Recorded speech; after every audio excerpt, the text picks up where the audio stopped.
नमस्कार, मैं हूँ राजीव और आज मेरे साथ जुड़ रही हैं बहुत ही ख़ास मेहमान। मेरे साथ हैं देवीना मेहरा जी, फर्स्ट ग्लोबल की चेयरपर्सन और मैनेजिंग डायरेक्टर, फाउंडर। 30 साल हो गए जब इन्होंने समझा कि भारत में पूँजी बाज़ार का मौसम बदलने वाला है और उसके बाद फिर उन्होंने एक नई शुरुआत की, सिटी बैंक की अच्छी खासी नौकरी छोड़ कर के इन्होंने बीएसई का टिकट खरीद लिया और वहाँ से शुरुआत हुई फर्स्ट ग्लोबल की। तो एक अच्छा खासा समय गुज़रा है, बाज़ार को आपने देखा है हर उतार-चढ़ाव को। तो जैसे आपने 30 साल पहले समझा था कि बाज़ार का मौसम बदलने वाला है, वो तो एक लॉन्ग टर्म कॉल थी।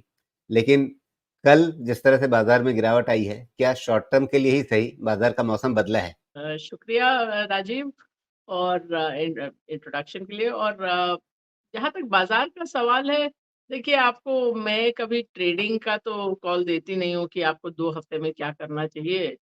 लेकिन अगर आप थोड़ा-सा लॉन्ग टर्म देखें, जैसे 1 वर्ष का नज़रिया देखें या उस तरह का देखें, तो बाज़ार में कोई बहुत बड़ा रिस्क नहीं नज़र आता। थोड़ा बहुत 2-3 महीने हो सकता है, कुछ गिरावट हो, साइडवेज़ हो। मैं जहाँ तक अपने पोर्टफोलियो मैनेजमेंट सर्विस पीएमएस की बात करूँ, तो हम लोगों ने कुछ समय पहले लगभग आधा पोर्टफोलियो के लिए हेजेस खरीद लिए थे कि अगर बीच में कुछ करेक्शन आती है, उसके लिए।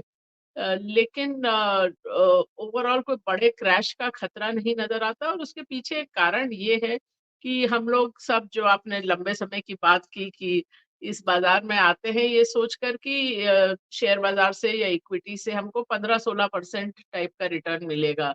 तभी फिक्स्ड डिपॉज़िट छोड़ के यहाँ आने का फ़ायदा है और यही लंबे समय तक रिटर्न मिला भी है। अगर आप देखें 1980 के लगभग जब सेंसेक्स शुरू हुआ तब से लेके इसी तरह का कंपाउंडिंग रहा। लेकिन जो चीज़ लोग अक्सर नहीं जानते हैं या नहीं समझते हैं कि ये बहुत ही हर वर्ष ही नहीं, हर दशक भी ये रिटर्न बहुत अलग-अलग रहा है। तो अगर आपने 1980 में ₹100 डाला होता तो 10 साल में वो 700 हो जाता। लेकिन 2010 में अगर आपने ₹100 डाला होता तो वो 2020 तक खाली 230 होता। जबकि आपको फिक्स्ड डिपॉज़िट से 190 ऐसा मिल जाता। तो वो एक पूरा दशक गुज़रा जब बाज़ार से जो आपको रिटर्न आप सोचते थे कि मिलना चाहिए और जो इतिहास में मिला भी था वो आपको नहीं मिला। तो जब वो हो जाता है ना तब बाज़ार के चलने के लिए एक तरह से जगह बन जाती है। और दूसरी तरह से देखें तो जब बाज़ार गिरने का खतरा तब होता है जब वो रिटर्न बहुत ज़्यादा रहा हो पिछले 3, 4, 5 साल में। वो हुआ नहीं क्योंकि एक तो पूरा दशक इतना कम में गुज़रा, उसके बाद 2020 से कुछ बेहतर तो हुआ लेकिन बहुत सारे अंतर्राष्ट्रीय इस तरह के उतार-चढ़ाव हुए कि 2020 से अब तक भी कोई बहुत वो ट्रेंड लाइन के ऊपर वाला रिटर्न नहीं आया। तो क्रैश का खतरा तब होता है जब आप वो अपना इतिहास वाली जो लाइन है उससे बहुत ऊपर हो। तो जहाँ तक लार्ज कैप्स वग़ैरह का सवाल है, I mean sector by sector हमारा व्यू अलग-अलग है, लेकिन अगर आप पूरे लार्ज कैप को देखें तो उसमें बहुत बड़ा क्रैश का खतरा नहीं लगता है, सिवाय जो मतलब जिस सेक्टर जो हम लोग को बहुत पसंद नहीं है, वो इंडेक्स में बड़ा वेट है बैंकिंग, उसकी बात अलग से करेंगे। लेकिन उसके अलावा आपको जहाँ सतर्क रहने की ज़रूरत है, वो सारी जगहें हैं बाज़ार में जहाँ अभी पिछले कुछ महीनों में एक तरह से बहुत ही ज़्यादा तेज़ी भी आई है और लोग भी उस तरफ एकदम भागे हैं, वो स्मॉल कैप, माइक्रो कैप और आईपीओ इस तरह की चीज़ों में आप सावधान रहें।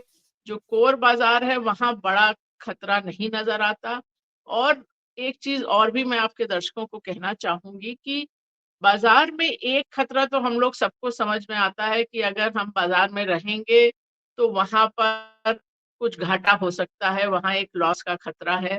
लेकिन एक और खतरा होता है, वो होता है कि आप बाज़ार में नहीं हैं और वो ये होता है कि आपने जो भी सोचा मैं ये कभी नहीं कहती कि आप 100% अपना निवेश इक्विटी में या शेयर बाज़ार में डायरेक्टली या म्यूचुअल फंड के थ्रू भी करें। लेकिन जो भी आप इक्विटी में निवेश करना चाहते हैं, वो निवेशित रहना ही ज़्यादातर समय अच्छा होता है। कभी-कभी ऐसा ज़रूर आता है जैसे कोविड के टाइम हम लोग को लगा था कि बहुत ही कुछ गड़बड़ होने वाली है और उस टाइम हम लोगों ने काफ़ी वो निवेश इक्विटी में कम कर दिया था और उसी के कारण और हेज खरीदे थे, ये सब किया था। तो वो जो ओ मार्च 2020 में जो क्रैश आया था उसमें अधिकतर फंड और पीएमएस 35-40% गिरे थे। हमारा इंडियन ग्लोबल सब जगह 8-10% ही गिरा था हमारे पोर्टफोलियो। तो पर वो समय कभी-कभी आता है, अधिकतर समय होता ये है कि ये हम काफ़ी डेटा को देखते हैं, पुराने आंकड़ों को, इतिहास को, क्या हुआ और उसमें एक चीज़ उभर के आई कि आप अगर ₹100 40 साल मतलब 1980 से डालते हैं, अब तो 40 से थोड़ा ज़्यादा हो गया।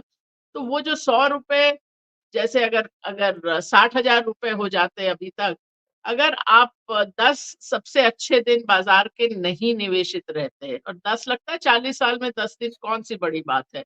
लेकिन उतने में ही आपका 2 तिहाई रिटर्न निकल जाता है। अगर 30 दिन जो बेस्ट है मार्केट के सबसे अच्छे दिन आप नहीं निवेशित थे, तो आपका 90% रिटर्न चला जाता है।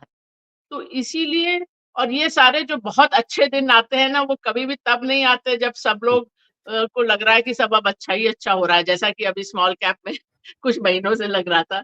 वो दिन तभी आते हैं जब डर का जी, माहौल है, लोग सोच रहे हैं निकल जाएँ या निवेशित रहें, तो वो उस लिहाज से भी निवेशित रहना ही बेहतर है, जो आपका इक्विटी एलोकेशन है उसके लिए। जी।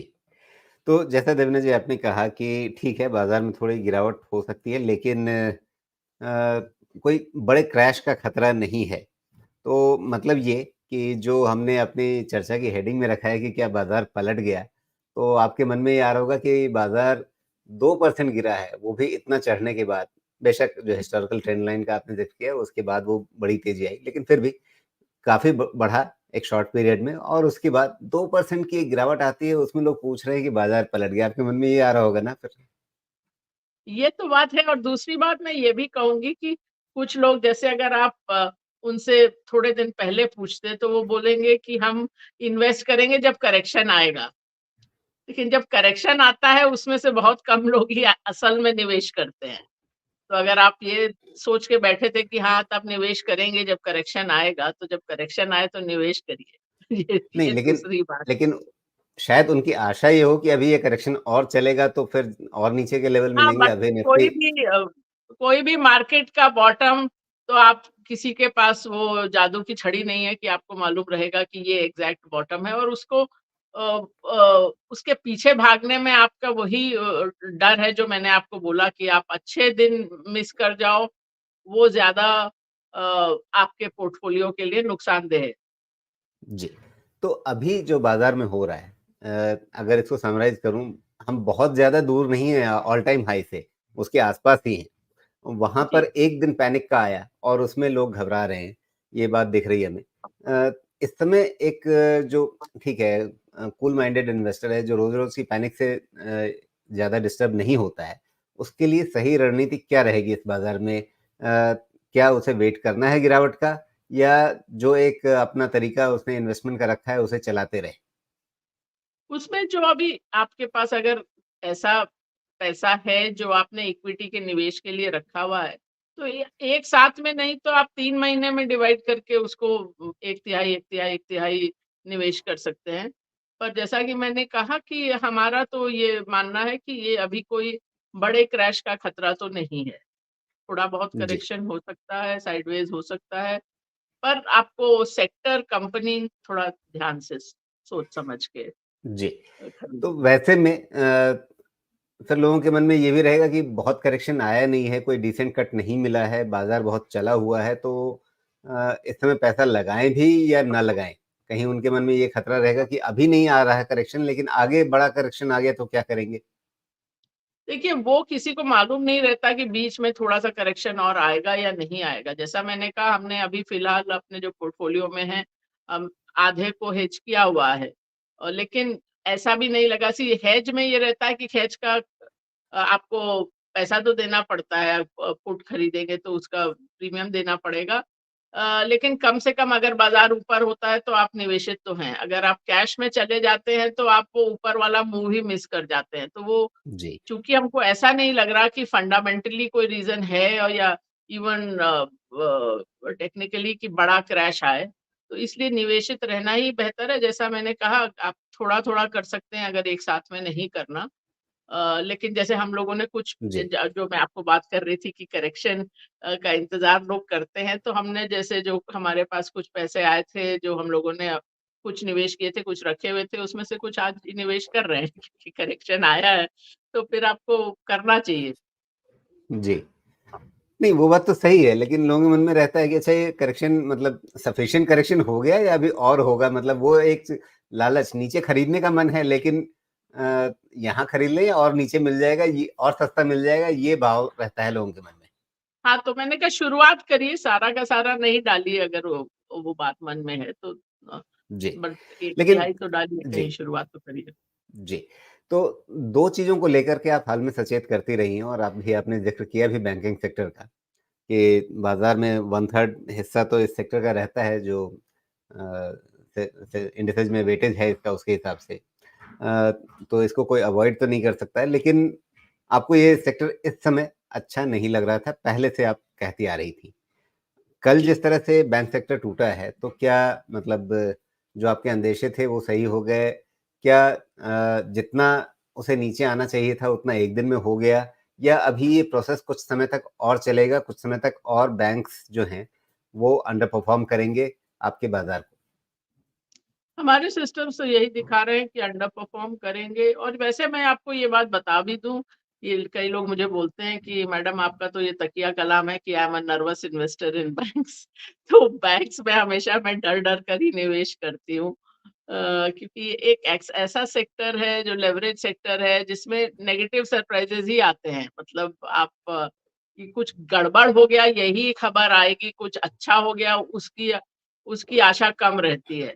और बाहर बैठे हुए आपको मालूम नहीं चल सकता कि कब और कितना वो नेगेटिव सरप्राइज़ आएगा कि कुछ गड़बड़ हो गया।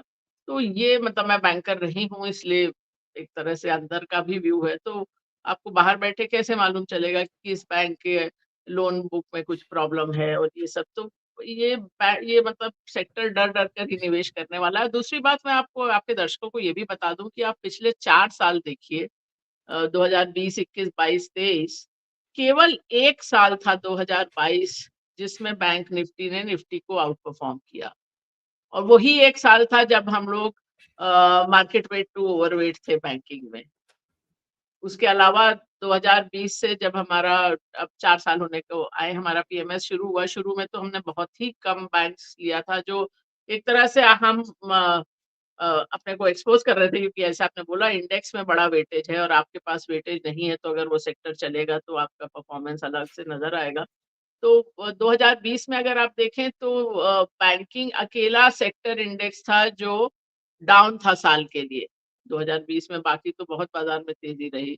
2021 में बाज़ार 22% ऊपर गया, बैंकिंग खाली 11% ऊपर गया। 2022 में खाली एक बार वो बहुत बड़ा आउट परफॉर्मेंस दिया और फंडामेंटली भी उस समय थोड़ा-थोड़ा चेंज हो रहा था कि एनपीए का आपने प्रोविजंस कर लिया, क्रेडिट ग्रोथ अच्छी थी। दूसरी बात ये है कि जब ब्याज दरें बढ़ती हैं, तो बैंकिंग मार्जिन शुरू में तो बढ़ते हैं, क्योंकि आपका जो एसेट्स है, जो लोन्स हैं, वहाँ पर आप ब्याज दर बढ़ा देते हो, डिपॉज़िट वगैरह पे धीरे-धीरे बढ़ता है, तो वो कुछ समय के लिए आपका मार्जिन बड़ा होता है, ज़्यादा होता है। पर वो एक एक समय था, उस समय वो रिटर्न भी मिल गया। अभी आज के दिन में जो हमारे पास बैंकिंग एक्सपोज़र है भी, उसमें भी पीएसयूज़ की तरफ ज़्यादा है। हम लोग का बहुत अंडरवेट है, ज़ीरो तो मैं नहीं कह सकती क्योंकि इतना बड़ा वेट है। पर हम लोग काफ़ी अंडरवेट हैं और दूसरा जो है भी उसमें पीएसयूज़ ज़्यादा है और प्राइवेट सेक्टर बैंक कम है। तो अभी बाज़ार में और बहुत जगह है, तो बैंकिंग की तरफ जाने की ज़रूरत नहीं महसूस है। जी, लेकिन आपकी एक रिपोर्ट मैं देख रहा हूँ, वैसे आप आजकल स्टॉक स्पेसिफिक ज़्यादा बात नहीं करती हैं, लेकिन एचडीएफसी बैंक की एक रिपोर्ट, जून 1996 की ये रिपोर्ट है, हाल ही में आपने ट्विटर पे उसे शेयर भी किया था। जी। तो एक वो समय और एक ये समय जिस समय आप खुद ही कहती हैं कि लोग आपको नर्वस इन्वेस्टर इन बैंकिंग कह रहे हैं। तो एक समय जब नहीं आपने एचडीएफसी को अर्ली आइडेंटिफाई किया और एक समय ये जब आप अपने आप को बैंक में नर्वस इन्वेस्टर कह रही हैं। हाँ, पर एचडीएफसी बैंक बहुत तरह से एक्सेप्शन रहा क्योंकि देखिए, एक तो वो एक समय था जब सारा का सारा market share public sector banks के पास था, तो ये एक प्राइवेट सेक्टर बैंक अच्छा आ रहा था, जिसका ब्रांड नेम भी कुछ हद तक लोगों को मालूम था एचडीएफसी के कारण। तो उसमें मतलब कई चीज़ें आप कह सकते थे कि इस तरह से ग्रोथ होगी। और दूसरा मैं कहती हूँ कि बहुत सारी हमारी जो यानी-मानी कॉल्स हैं, वो खाली नंबर्स के बेसिस पे थी। एचडीएफसी बैंक मैं कहूँगी उसमें प्लस प्लस था, क्योंकि एचडीएफसी बैंक में ज़्यादातर लोग आदित्यपुरी ऑनवर्ड्स सब सिटी बैंक के बहुत लोग थे। तो वो लोग जाने समझे थे, और बैंकिंग में जैसे मैंने कहा रिस्क बड़ा होता है, तो अल्टीमेटली आप लोगों पर बेट लेते हैं कि ये रिस्क मैनेज ठीक से कर सकेंगे कि नहीं। और वो बेट मैंने लिया था, क्योंकि मैं उन जो रिस्क मैनेज कर रहे थे उन लोगों को मैं अच्छी तरह जानती थी। तो एक तरह से कहें तो मुझे था कि ये सेफ हैंड्स हैं, ये लोग कुछ उल्टा-सीधा नहीं करने वाले हैं। तो वो एक कॉल का एक जो अ रिपोर्ट में लिखा नहीं हुआ है, पर वो एक बड़ा फैक्टर था। तो वो चीज़ तो है, और HDFC bank of course has been an exception कि आप मैं एक चीज़ और राजीव आपको बताऊँ कि आप कोई भी किसी भी कंपनी का कोई भी रिसर्च रिपोर्ट ले लें, तो उसमें क्या होता है, अर्निंग्स ग्रोथ दिखाते हैं हर साल। कि इतना ग्रो करेगा, इतना ग्रो करेगा, उसके बाद टर्मिनल वैल्यू अगर वो डिस्काउंटेड कैश फ्लो वैल्यू निकाल रहे हैं या टारगेट प्राइस निकाल रहे हैं, तो वो उसके बाद भी कहेंगे कि कंपनी ग्रो करती जाएगी। लगभग हर कंपनी का हर साल ग्रोथ ही होता है। हमने कहा देखें तो सही, अब 4000 कंपनीज़ हैं भारतीय बाज़ारों में, कितनी कंपनीज़ ग्रोथ मतलब ग्रोथ जस्ट कि ज़ीरो से ज़्यादा ग्रोथ हर साल दिखाएँ। तो वो वाला अगर आप वो एनालिसिस करें, तो आप गेस करिए कि 4000 में से कितनी कंपनीज़ हैं जिन्होंने केवल 10 साल, बहुत लंबा समय भी नहीं, 10 साल ही हर साल कुछ अर्निंग ग्रोथ दिखाया है कि नेट प्रॉफिट ऊपर गया है। आप बताइए कितनी कंपनी होंगी 4000 में से? जी। चलिए, आप अक्सर कहती हैं कि मतलब जो भी बात होनी चाहिए वो डेटा के बेस पर होनी चाहिए, डेटा हाँ, ड्रिवन होनी चाहिए। तो वही डेटा तो माइनिंग की ओर खाली आप इशारा कर खाली रही हैं। सो खाली 16-17 कंपनीज़ हैं जिन्होंने 10 साल भी अर्निंग ग्रोथ हर साल दिखाया है। आप सोचिए। और 20 साल अर्नि हमने पिछले साल ये एनालिसिस किया था, तो 20 साल अर्निंग ग्रोथ दिखाने वाली 2 ही कंपनी थी, एचडीएफसी बैंक और सुप्रीम इंडस्ट्रीज़, और सुप्रीम का भी अगले साल प्रॉफिट ड्रॉप आ गया। तो HDFC bank is an exception. So I mean आज की डेट में भी लोग मेरे को कहते हैं आपने अमेज़न पे इतना बड़ा कॉल किया 2001 में, या एचडीएफसी बैंक के आज का एचडीएफसी बैंक बता दीजिए, हम अपने बच्चे के लिए 20 साल के लिए खरीद के रख देंगे। मैंने कहा जो भी आपको ये बोलता है ना कि उसके पास ये जादू की छड़ी है कि उसको पहले से मालूम रहेगा कि कौन-सा मल्टीबैगर होगा, वो झूठ बोलता है, क्योंकि आप ज़्यादा से ज़्यादा चाहे एचडीएफसी बैंक हो या अमेज़न हो, इसमें आप ये बहुत से बहुत कह सकते हैं कि ये स्टॉक यहाँ से दुगना होगा या तिगुना होगा। उसके आगे जी। का जो है, वो तो आदित्य पुरी और जेफ बेज़ोस को भी नहीं मालूम था कि कहाँ तक जी, जाएगा।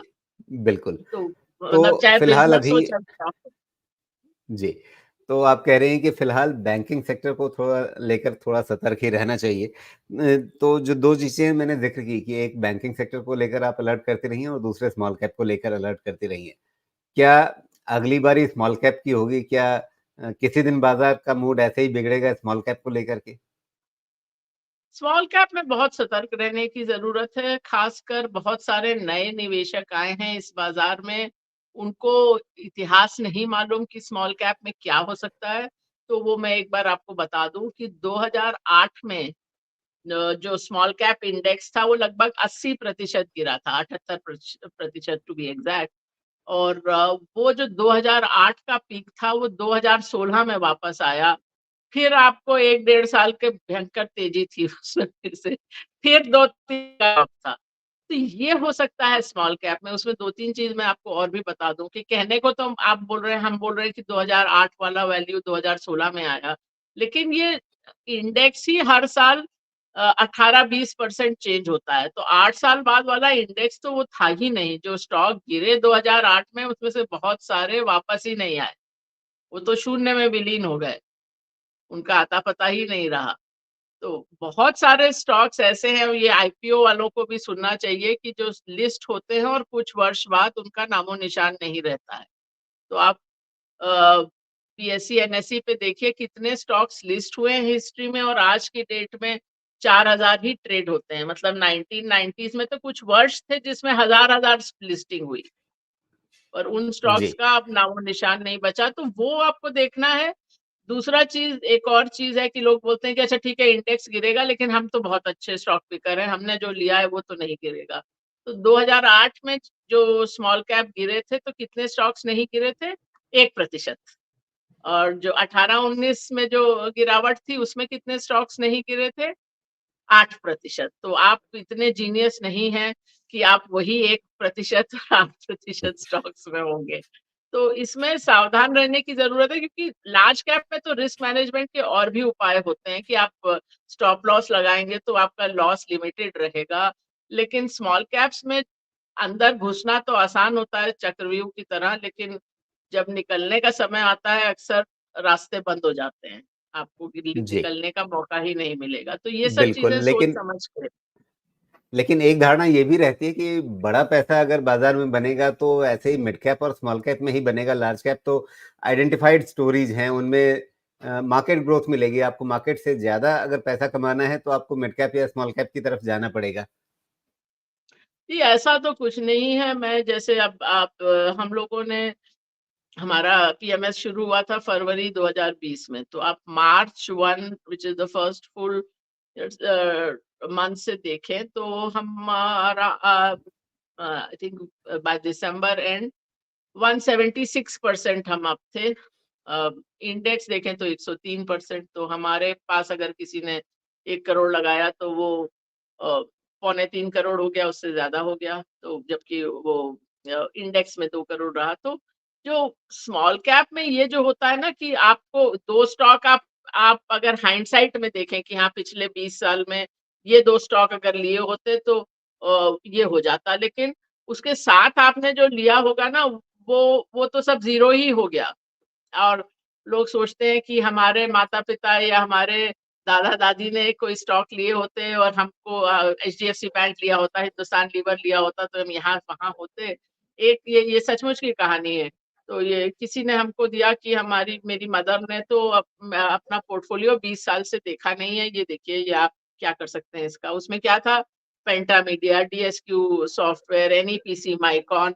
तो वो किसी ज़माने में वो सारे थे कि ये स्टॉक्स आपको उतना रिटर्न देंगे। तो ये बहुत सारे स्टॉक्स इसमें ऐसे होते हैं जो बिल्कुल वो कूड़ा हो जाते हैं, उसका आपको कोई वैल्यू नहीं मिलता है। तो वो आप आजकल मैं देखती हूँ कई माइक्रो कैप मैनेजर्स बोलेंगे कि पिछले 2 वर्षों में हमने 50% कंपाउंडिंग दी या 60% कंपाउंडिंग दी। तो एक चीज़ मैं आपको स्कूल की अरिथमेटिक से फिर से सिखा दूँ, स्कूल की गणित से, कि अगर कोई चीज़ जैसा मैंने बोला 2008 में इन 9 में स्मॉल कैप इंडेक्स 80% गिरा, तो कोई चीज़ 80% गिरती है, तो वो 5 गुना होती है तो आप ज़ीरो पे आते हैं। या जो 18-19 में 2 तिहाई गिरा, तो कोई चीज़ 2 तिहाई गिरती है, आप 3 गुना भी कर लो वहाँ से तो आप ज़ीरो पे आओगे। तो जो आपको बता रहे हैं ना कि हम पिछले 2 साल में ये रिटर्न दिया, उसके पहले वो एक बार सबका पोर्टफोलियो ज़ीरो कर चुके हैं। तो तो ये जो आपको हमेशा सी इन्वेस्टिंग, ये आपके अगर लोग थोड़ा भी अगर 5-6 पन्ना भी पढ़े तो वो एक लूजर्स गेम करके आर्टिकल है, दैट इन्वेस्टिंग इज मतलब 40-50 साल पुराना आर्टिकल है, the loser's games, Charles Ellis का। तो सब कुछ लाइफ में विनर्स गेम या लूजर्स गेम होता है, आपको समझना होता है क्या है। जैसे जब जी, अ, प्लेन उड़ाना शुरू हुआ तो जब जेआरडी टाटा वो कराची लंदन फ्लाइट कर रहे थे, वो एडवेंचर स्पोर्ट था तब। वो आपको एडवेंचरस होना पड़ेगा, कई बार वो पार्ट नहीं मिले करके चलाना पड़ेगा प्लेन। आज की डेट में प्लेन चलाने का एक ही उसूल है, चेकलिस्ट, नो मिस्टेक्स, गलती मत करिए। तो जी। आज की डेट में इन्वेस्टिंग का भी वही रूल है, क्योंकि डेटा सबके पास है, दुनिया के सबसे स्मार्ट लोग इस बिजनेस में हैं।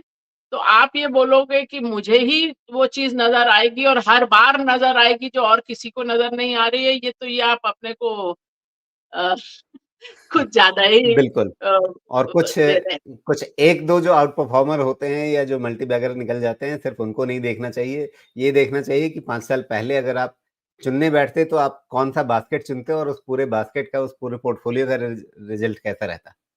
और आप स्मॉल कैप को ही छोड़िए, आप ओरिजिनल सेंसेक्स बास्केट देखिए।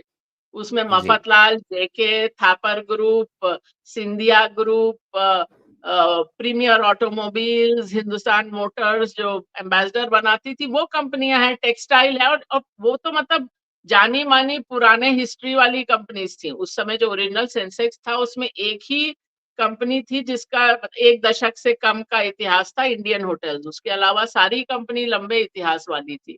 तो बाज़ार इतना आसान नहीं बना देता, आप पीछे देखते हो तो आप जो जो अच्छा किया वही देखते हो। इसीलिए मैं बोलती हूँ जी, कि अगर आप खुद से भी इन्वेस्टिंग कर रहे हैं, तो 25-30 स्टॉक लीजिए, उसमें से भी गलतियाँ होंगी। सबसे पहले तो आप ये समझ लीजिए कि दुनिया में कोई इन्वेस्टर नहीं है, ना वॉरेन बफेट, ना राकेश झुनझुनवाला, ना कोई, जिसका 80% भी हिट रेट रहा हो। सभी की बहुत सारी गलतियाँ होती हैं। वॉरेन बफेट आप समझते ये हैं कि वो खरीद के बैठे रहते हैं। आप देखिए वो 70-80% अपनी कंपनियाँ जो खरीदते हैं 2 साल में निकाल देते हैं। 40-50% तो 6 महीने में ही निकाल देते हैं। तो सबसे पहले तो मैं बोलती हूँ आपके पोर्टफोलियो के लिए सबसे अच्छा रहेगा कि जब आप निवेश करें ये सोचें कि ये गलत हो सकता है और जब वो गलती समझ में आए तो निकल जाएँ उससे। लेकिन आप अगर किसी नियम से 25-30 स्टॉक लेंगे, अच्छी जी। तरह लेंगे तो हो अच्छा सकता है ये उसमें से 2-3 मल्टी बैगर निकले। आपका मल्टी बैगर जी, के क्वेश्चन पे मैं ये बोल रही हूँ। लेकिन आपको पहले से नहीं मालूम रहेगा कि वो 2-3 कौन से हैं। तो बिल्कुल। तो वो और ये जो आपने कही कि अपनी गलती पहचानिए, तो उसके लिए आपका फ़ॉर्मूला क्या रहता है कि 6 महीने, साल भर, 2 साल के अंदर आप समझ गए कि नहीं ये जो हमने सोचा था ये दाँव गलत जा रहा है? देखिए, हम तो एक तो मैं कहूँगी जब आप खरीदते हैं तो अगर 25-30 स्टॉक भी खरीद रहे हैं तो ये देखिए कि सब 2-3 सेक्टर में ही नहीं है। जो प्रॉब्लम कई फंड मैनेजर भी करते हैं कि हमको खाली बैंक्स और एफएमसीजी समझ में आता है तो हम वही ले लेंगे। तो वो आपको देखना है कि थोड़ा डाइवर्सिफाइड रहे। हम तो ख़ैर बहुत सारी चीज़ें करते हैं पर मैं आपको 1-2 सिंपल चीज़ें बता रही हूँ। दूसरा है स्टॉप लॉस हमेशा रखें। सो और stop loss, trailing stop loss तो वो मैं आपके दर्शकों को समझा दूँ कि आपने ₹50 में कोई चीज़ ली, एक तो आप ये मत सोचिए कि 50 में लिए तो वो 100 हो जाएगा या 200 हो जाएगा तो मैं बेच दूँगी। क्योंकि उस तरह से आपको मल्टी बैगर्स नहीं मिलेंगे। तो आप जब ऊपर जा रहा है तो उसको जाने दीजिए। लेकिन जैसे अगर आपने स्टॉप लॉस हम तो थोड़ा बहुत सारी चीज़ें एनालाइज़ करके हर स्टॉक के लिए अलग-अलग स्टॉप लॉस रखते हैं। लेकिन जैसे आपने अगर 25% स्टॉप लॉस रखा तो वो 25% आपके ₹50 से नहीं है कि ₹40 हो गया तो तब मैं बेचूँगी। अगर 50 वाला 100 होता है, 100 वाला 150, 200 तो आप चलते जाइए। लेकिन 200 से जब वो 150 वापस हो, मतलब ट्रेलिंग स्टॉप लॉस का मतलब होता है कि हाई से उतना फिर गिरे। तो अगर हाई से 25% गिर गया, तो आप निकल जाइए। हम तो अपने पीएमएस में कहते हैं कि इन्वेस्टिंग की साइड में it is a human plus machine model कि जो मशीन कहती है, उसपे इंसान भी अपना दिमाग लगाते हैं और हम लोग डिसाइड करते हैं कि हाँ, यहाँ इन्वेस्ट करना है। लेकिन रिस्क मैनेजमेंट हम पूरी तरह से मशीन पे छोड़ते हैं क्योंकि इंसान अपनी गलती नहीं मानना चाहता। तो हमेशा हमको लगेगा नहीं ये स्टॉक तो अलग है, इस बार रुक जाते हैं, थोड़ा और देख लेते हैं और वही मतलब खाई का रास्ता। तो इसलिए हुँ, स्टॉप लॉस स्ट्रिक्टली रखिए। कई बार होगा भी कि आप स्टॉप लॉस में निकल गए और फिर वो स्टॉक दोबारा से चला, वो ठीक है। वो लेकिन ओवरऑल अगर आप ये डिसिप्लिन रखेंगे, ये अनुशासन रखेंगे तो ओवरऑल आपका पोर्टफोलियो बेहतर करेगा। तो मैंने जो जी, अपना बिल्कुल। रिटर्न की तो बात की थी बट हम लोग रिस्क को बहुत टाइटली मैनेज करते हैं। तो अगर आप वॉलेटिलिटी या जो ड्रॉडाउन होता है कि आपका कभी जो टेम्परेरी लॉस भी हुआ अगर उस लिहाज से देखें तो हमारे आस-पास भी कोई नहीं है। क्या होता है कि आप जो फीस दे रहे हो उसमें जी। 60% रिस्क मैनेजमेंट है, 40% रिटर्न मैनेजमेंट है। क्योंकि वो जी, रिस्क पहले आप मैनेज करें तभी आप जीत सकते हैं ये गेम। बिल्कुल। अच्छा अभी रिज़ल्ट सीज़न धुआँधार चल रहा है और अभी हाल में बाज़ार में जो हमने उठापटक देखे हैं, मतलब पहले आईटी सेक्टर के नतीजे आए और लोगों ने कहा कि नतीजे कुछ ख़ास नहीं है, मतलब ठंडे-ठंडे हैं, थोड़ा कमज़ोर ही हैं और अगले दिन मार्केट का रिएक्शन एकदम उल्टा था। अभी एचडीएफसी बैंक के रिज़ल्ट कल आए और मतलब जब आए उसके बाद कल उसका रिएक्शन दिखा। तो रिजल्ट में ऐसा कुछ खास मतलब आप कहें कि डिसअपॉइंटिंग एकदम से ऐसा है, जिसको लेकर के मार्केट में हम हो जाना चाहिए, तो वो पिन पॉइंट करना मुश्किल होगा, लेकिन मार्केट का रिएक्शन अजीब-सा हमने कल देखा। तो ये इस चीज़ को कैसे समझा जाए? अक्सर लोग कहते हैं कि भई आप रिजल्ट देखिए कंपनियों के और उसके हिसाब से इन्वेस्टमेंट का फैसला कीजिए। यहाँ तो मार्केट अक्सर कई बार उल्टा कर देता है एकदम।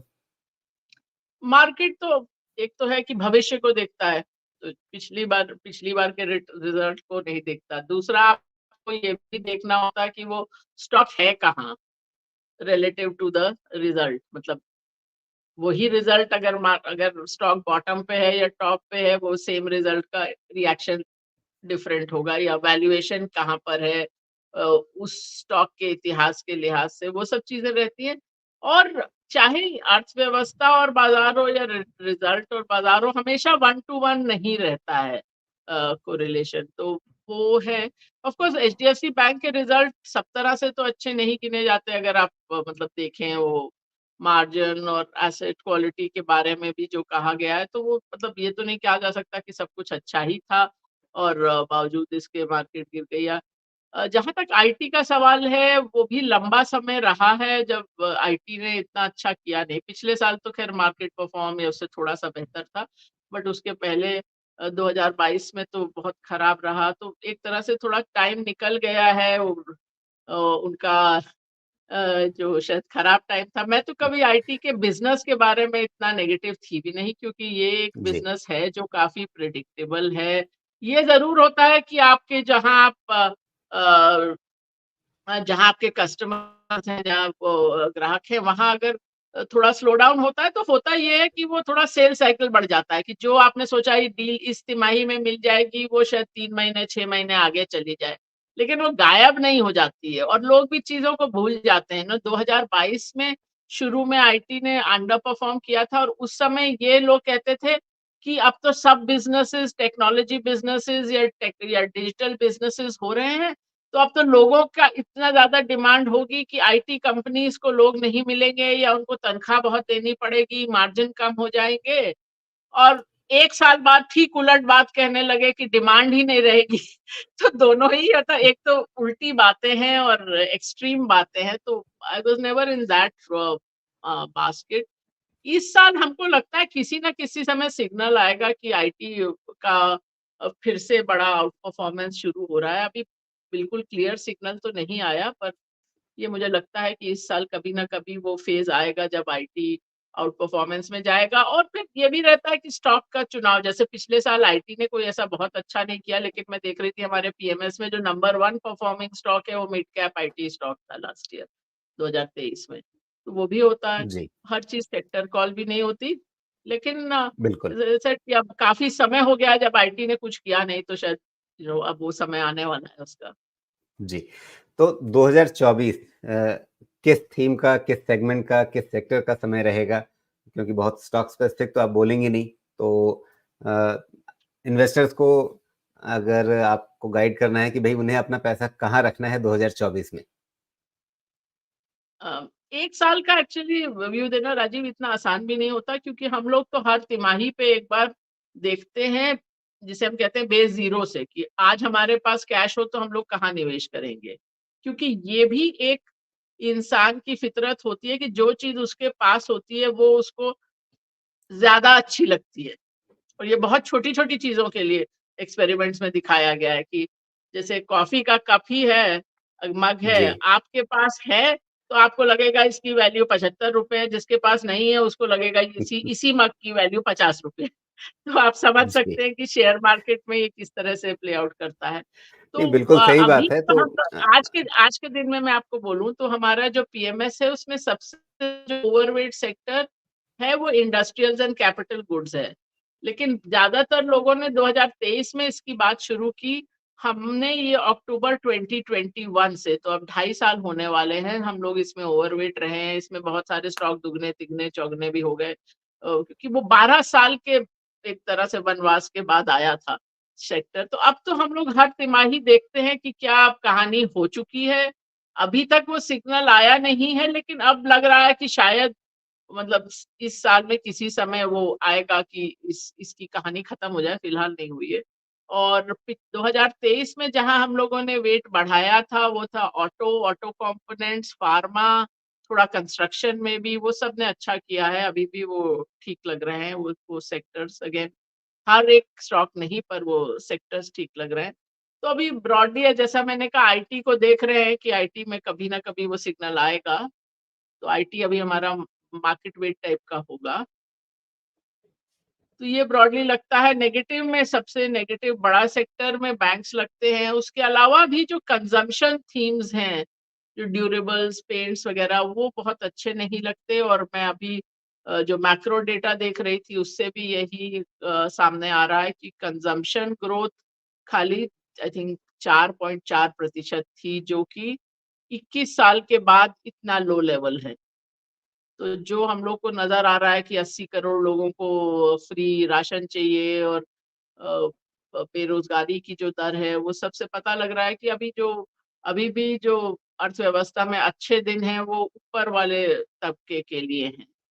तो वो उसके अनुसार भी आपको देखना पड़ेगा कि कौन से जो सेक्टर्स हैं, वो ठीक करेंगे। तो अभी हम लोग को वो जो बड़ा कंज़म्पशन थीम है, वो नहीं नज़र आ रहा है, तो वो वाले भी थोड़ा अंडरवेट है। ये जी। फिलहाल। तो जहाँ कंजम्पशन की आप ग्रोथ बता रही हैं कि बहुत हल्की है, उसके मुकाबले अगर उनके पी मल्टीपल्स देखें, किसी के 70, किसी के 80, किसी के और ऊपर, तो कहीं से जस्टिफाई होता है क्या? हाँ, तो इसीलिए बोल रहे हैं कि वो अभी जो ड्यूरेबल साइड में तो नहीं नज़र आता है। एफएमसीजी में मोर सेक्टर कंपनी स्पेसिफिक है कि कुछ-कुछ थोड़ा ठीक लगते हैं। और जैसा मैंने कहा, सब कुछ सेक्टर कॉल नहीं होता। जैसे आप पीछे के सालों में देखें 21-22 में, तो हमारे टॉप परफॉर्मर्स में आईटीसी और रेमंड से, जो कि सेक्टर कॉल नहीं थे, वो स्टॉक पिक थे। तो वो भी होता है। जैसा मैंने कहा, पिछले साल भी हमारा टॉप परफॉर्मर, नंबर 1 परफॉर्मर वो तो मिड कैप आईटी कंपनी, वो भी होता है। जी। बट अभी सेक्टर अच्छा, के हिसाब से अ, तो जो मुझे अच्छा अभी लगता है आपने वो अपनी बताया। पीएमएस की स्ट्रैटेजी बताई और जी, पीएमएस हम जानते हैं आमतौर पे जो ज़्यादा बड़े निवेशक होते हैं उनके लिए होता है। हाँ अ, जी।